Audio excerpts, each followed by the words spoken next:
Ukraine ने दावा किया कि रूस के राष्ट्रपति पुतिन ने जेलेंस्की के शहर क्रीवी रीह पर हमले तेज कर दिए, जिससे देखकर ऐसा लगा मानो वो क्रीवी रीह को पूरी तरह खत्म करके ही दम लेंगे, क्योंकि 4 दिन के अंदर पुतिन की सेना ने वहां 2 बार भीषण हमले किए और भयानक तबाही मचा दी। जेलेंस्की के शहर क्रीवी रीह पर एक रोज पहले रूस ने 2 फैक्ट्रियों को निशाना बनाकर मिसाइल गिरा दी, जिससे वहां भारी नुकसान हुआ। क्रीवी रीह के मेयर ने जानकारी दी कि रूस के हमले में 38 साल का एक आदमी जख्मी हो गया और इमारतों को काफी नुकसान पहुंचा, जिसके बाद पूरे शहर में इमरजेंसी सायरन बजने लगे। 4 दिन पहले भी रूसी सेना ने क्रीवी रीह में एक रिहायशी इमारत को निशाना बनाकर क्रूज मिसाइल गिराई थी, जिसमें 12 लोगों की जान चली गई थी और 30 लोग घायल हुए थे। असल में क्रीवी रीह में ही यूक्रेन के राष्ट्रपति व्लादिमीर जेलेंस्की पैदा हुए थे, इसी वजह से अब वो पुतिन के टारगेट पर है। पिछले महीने की शुरुआत में रूस की राजधानी मॉस्को में राष्ट्रपति भवन पर हुए ड्रोन हमले के बाद से पुतिन बुरी तरह भड़के हुए हैं। इस बीच अमेरिका की तरफ से मिल रही कड़ी पाबंदियों की धमकी का जवाब देते हुए पुतिन ने बाइडेन को साफ साफ कह दिया कि रूस खुद ही पश्चिमी देशों से कारोबार नहीं करेगा। उन्होंने दावा किया कि सरकार विदेशी कंपनियों की जगह रूस के कारोबारियों को बढ़ावा देगी, ताकि दोबारा उन्हें विदेशी कंपनियों की जरूरत ही न पड़े। पुतिन ने ऐलान कर दिया कि अमेरिका और यूरोपीय देशों की जिन कंपनियों ने जंग की वजह से रूस से दूरी बनाई, उन्हें दोबारा रूस में घुसने की इजाजत भी नहीं दी जाएगी। मतलब बाइडेन अब तक पुतिन के खिलाफ जिस पैंतरे का इस्तेमाल कर रहे थे, पुतिन ने उसे एक झटके में पलट दिया और ये दावा किया कि विदेशी कंपनियों के होने या न होने से रूस को कोई फर्क ही नहीं पड़ने वाला। साथ ही उन्होंने ये भरोसा भी जताया कि रूस अमेरिकी या पश्चिमी देशों की कंपनियों के बजाय अपने कारोबारियों को ज्यादा सुविधाएं देगा, ताकि वो लोगों की जरूरत का सामान रूस में ही बना सकें। इधर दिल्ली के पास उत्तर प्रदेश के नोएडा से डराने वाला एक मामला सामने आया। वहां एक 4 साल का बच्चा बिल्डिंग की 8वीं मंजिल से नीचे गिर गया, जिससे उसकी मौत हो गई। बताया गया कि जिस बालकनी से बच्चा गिरा वहां एक स्टूल रखा हुआ था। आशंका जताई गई कि उसी स्टूल के सहारे वो बच्चा बालकनी के किनारे तक आया और वहां से सीधे नीचे गिर गया।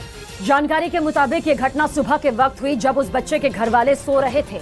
लेकिन जैसे ही वो बच्चा नीचे गिरा, वहां हड़कंप मच गया और उसे फौरन अस्पताल ले जाया गया, जहां उसकी मौत हो गई। हालांकि घटना की जानकारी मिलने के बाद पुलिस इस मामले की जांच में जुट गई। उधर केंद्र शासित प्रदेश पुदुचेरी में स्कूल की पक्की बिल्डिंग बनाने की मांग को लेकर एक स्कूल की 100 से ज्यादा छात्राओं ने सड़क पर उतरकर प्रदर्शन किया। इस दौरान छात्राओं का उनके माता पिता ने भी साथ दिया और वो भी सड़क पर उतर आए और जमकर प्रदर्शन किया। स्कूल की पक्की बिल्डिंग बनाने की मांग को लेकर छात्राएं काफी देर तक सड़क पर डटी रहीं, जिसकी वजह से ट्रैफिक की रफ्तार ही थम गई। छात्राओं को प्रदर्शन करता देख वहां भीड़ भी इकट्ठा हो गई। हालांकि जैसे ही प्रदर्शन की जानकारी पुलिस को मिली, वो वहां पहुंच गई, जिसके बाद छात्राओं को स्कूल बनवाने का भरोसा दिलाकर उन्हें वहां से हटाया गया। इस बीच पश्चिमी मीडिया के मुताबिक अमेरिका समेत कई देशों पर बड़ा साइबर हमला हो गया। दावा किया गया कि इस साइबर हमले में अमेरिका की कई सरकारी एजेंसियों को निशाना बनाया गया, जिसमें उन्हें भारी नुकसान होने का दावा किया गया।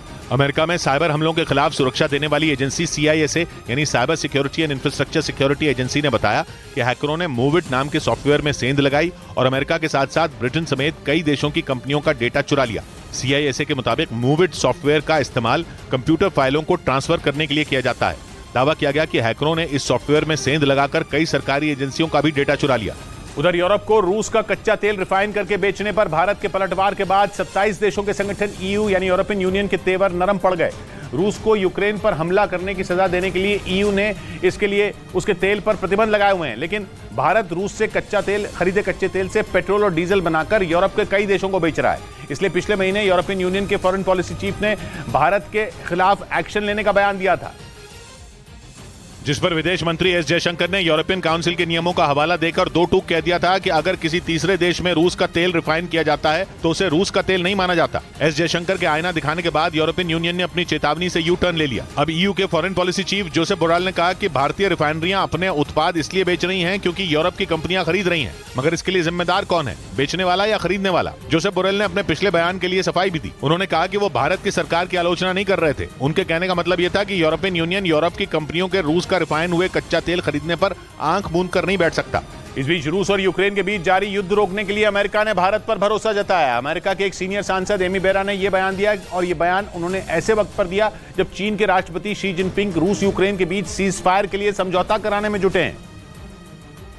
लेकिन अमेरिका के सांसद एमी बेरा रूस यूक्रेन में युद्ध विराम के लिए चीन की बजाय भारत को बेहतर विकल्प मानते हैं। उनके मुताबिक यूक्रेन संकट को सुलझाने में भारत अहम भूमिका निभा सकता है, क्योंकि भारत और रूस के पुराने संबंध रहे हैं। इसलिए उन्होंने इस मुद्दे पर भारत की तरफ से हस्तक्षेप करने पर जोर दिया। प्रधानमंत्री 21 से 24 जून तक अमेरिका दौरे पर रहेंगे, लेकिन मोदी और बाइडेन के बीच यूक्रेन संकट पर कोई बात होगी या नहीं, इस बारे में अमेरिकी सांसद ने कोई जानकारी नहीं दी। इधर बिहार के मुजफ्फरपुर में बीजेपी विधायक राजू सिंह के घर पर पुलिस ने कुर्की का नोटिस लगा दिया। पुलिस के मुताबिक आरजेडी नेता तुलसी प्रसाद यादव के अपहरण के आरोप में राजू सिंह फरार चल रहे हैं, जिनको गिरफ्तार करने के लिए पुलिस लगातार छापेमारी कर रही है। और यही वजह रही कि बिहार के मुजफ्फरपुर में बीजेपी विधायक राजू सिंह के घर पर पुलिस ने कुर्की का नोटिस लगा दिया। आरोप है कि आरजेडी नेता तुलसी प्रसाद यादव के अपहरण के मामले में राजू सिंह फरार है और उन्हें गिरफ्तार करने के लिए पुलिस लगातार कोशिश में जुटी है। इसी बीच कोर्ट ने राजू सिंह की संपत्ति जब्त करने के लिए नोटिस जारी कर दिया, जिसके बाद पुलिस ढोल बाजे के साथ उनके घर पहुंची और कुर्की का नोटिस चिपका दिया। जल्द ही उनके घर की कुर्की की जाएगी। साथ ही पुलिस ने ऐलान कर दिया कि बीजेपी विधायक राजू सिंह ने पुलिस या कोर्ट के सामने सरेंडर नहीं किया तो उनकी संपत्ति जब्त कर ली जाएगी।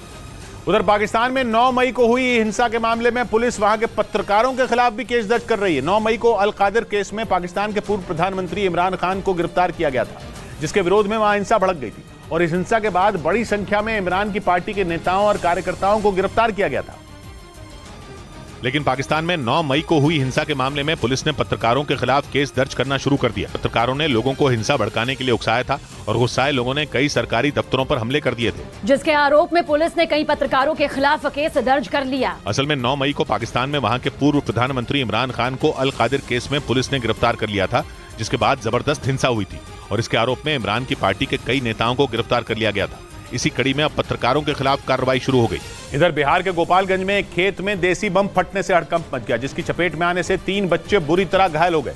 आरोप है कि उन बमों को खेत में छिपा कर रखा गया था। इस घटना की जानकारी मिलते ही पुलिस भी वहां पहुंच गई, जिसने उस खेत की अच्छी तरह से तलाशी ली और शुरुआती जांच में पता चला कि बच्चे घर के बाहर खेत में खेल रहे थे। इसी दौरान उनकी नजर खेत में फेंके हुए देसी बम पर पड़ी, जिसके बाद वहां मौजूद बच्चों ने खेल खेल में बम को उठा लिया। लेकिन तभी उसमें जोरदार धमाका हो गया और 3 बच्चे बुरी तरह झुलस गए। इस धमाके की आवाज सुनकर गांव के लोग उस खेत में पहुंचे और उन बच्चों को जिला अस्पताल में इलाज के लिए भर्ती कराया गया, लेकिन उनकी हालत बिगड़ती देख उन्हें पटना मेडिकल कॉलेज अस्पताल रेफर कर दिया गया। लेकिन पुलिस इस मामले में ये पता लगाने की कोशिश में जुट गई कि खेत में बम किसने रखा।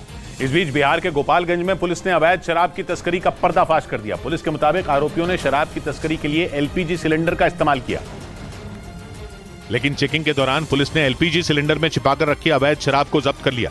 पुलिस के मुताबिक तस्करों ने सिलेंडर के पीछे के हिस्से को काटकर उसके अंदर करीब 33 लीटर शराब छिपाकर रखी थी। एलपीजी सिलेंडर को नीचे से कट करके उसमें शराब छुपा के उसमें कारोबार कर रहे हैं, लेकिन पुलिस की नजरों से वो बच नहीं पाए। पुलिस ने शराब की तस्करी के 4 आरोपियों को गिरफ्तार कर लिया। पुलिस ने दावा किया कि आरोपियों ने पूछताछ में उत्तर प्रदेश से शराब की तस्करी की बात कबूली और बताया कि उन पर किसी को शक ना हो, इसलिए वो एलपीजी सिलेंडर का इस्तेमाल शराब की तस्करी में करते थे। सिलेंडर से तस्करी का ये मामला सामने आने के बाद पुलिस अलर्ट हो गई। इधर मध्य प्रदेश के दमोह में फायरिंग का वीडियो बनाकर सोशल मीडिया पर डालना एक नाबालिग को भारी पड़ गया। वीडियो वायरल होने के बाद मामला पुलिस थाने तक पहुंच गया, क्योंकि जो वीडियो वायरल हुआ उसमें वो नाबालिग एक स्कूल के करीब फायरिंग करता नजर आया। इस वीडियो के वायरल होने के बाद ही पुलिस ने एक्शन लिया और नाबालिग की पहचान कर उससे पूछताछ की गई। पुलिस जांच में पता चला कि नाबालिग लड़के ने जिस पिस्तौल से फायरिंग की वो नकली थी, जिसके बाद पुलिस ने उस लड़के को समझा बुझाकर छोड़ दिया। उधर पश्चिमी मीडिया के मुताबिक चीन से तनाव के बीच जापान ने जासूसी के आरोप में चीन के एक नागरिक को गिरफ्तार कर लिया। बताया गया कि जिसे गिरफ्तार किया गया वो टोक्यो की एक कंपनी में शोध करता था और जापान की राजधानी टोक्यो की एक कंपनी का डेटा चोरी करके वो चीन तक पहुंचा रहा था। लेकिन जैसे ही इसकी जानकारी टोक्यो प्रशासन को लगी, उसने आरोपी चीनी नागरिक को गिरफ्तार कर लिया। पश्चिमी मीडिया ने दावा किया कि आरोपी 2018 से अब तक ईमेल के जरिए चीन तक काफी डेटा भेज चुका था, जिनमें विज्ञान से जुड़ी खुफिया जानकारी भी शामिल थी। दावा तो यहाँ तक किया गया कि आरोपी चीन की सेना से भी जुड़ा हुआ था। इससे पहले भी चीन पर जासूसी के कई आरोप लगे हैं। इस बीच पश्चिमी मीडिया के मुताबिक ऑस्ट्रेलिया की संसद के पास नया दूतावास बनाने से रोकने पर रूस भड़क गया और उसने ऑस्ट्रेलिया पर रूस के लोगों से नफरत करने का आरोप लगा दिया। इतना ही नहीं, रूस ने ऑस्ट्रेलिया को अंजाम भुगतने की धमकी भी दे डाली। रूस ने आरोप लगाया कि अमेरिका के कहने पर ऑस्ट्रेलिया ने ऐसा किया। पश्चिमी मीडिया के मुताबिक रूस ऑस्ट्रेलिया की संसद से महज 400 मीटर की दूरी पर नया दूतावास बना रहा था, लेकिन ऑस्ट्रेलिया ने जासूसी का आरोप लगाते हुए रूस को अपनी संसद के पास नया दूतावास बनाने से रोक दिया, जिसके बाद से रूस का गुस्सा 7वें आसमान पर है और पश्चिमी मीडिया के मुताबिक रूस ऑस्ट्रेलिया से अपने सारे संबंध तक तोड़ सकता है।